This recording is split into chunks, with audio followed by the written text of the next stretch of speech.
சொல்லுங்கக்கா. லீனா, அந்த தாளந்து கதையை பற்றி நீ படிச்சிருக்கிறியா லீனா? ஆமாம், அது நம்ம சண்டே கிளாஸ்லேயே நம்ம படிச்சிருக்கிறோம்லக்கா.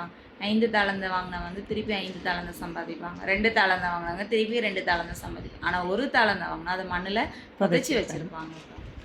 பார்த்தியா, அது வந்து நம்ம வந்து மத்தேயு 25 14 to 30 வரைக்கும் அந்த ஸ்டோரி தான் போட்டிருக்குது ஃப்ரெண்ட்ஸ். அதே மாதிரி தான் இந்த காலத்துலேயும் நிறைய பேருக்கு நிறைய காரியங்கள் வந்து ஏசப்பாவை பற்றி தெரியும். ஆனால் யாருமே நிறைய பேர் வந்து அதை ஷேர் பண்ண மாட்டேங்கிறாங்க.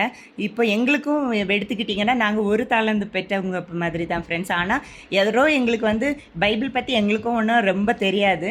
ஆனாலும் எங்களுக்கு வந்து யாரோ மூலமாக நாங்கள் கற்றுக்கிறத தான் சின்ன சின்ன விஷயமாக நாங்கள் வந்து இதில் வந்து சொல்லிகிட்டு இருக்கிறோம்.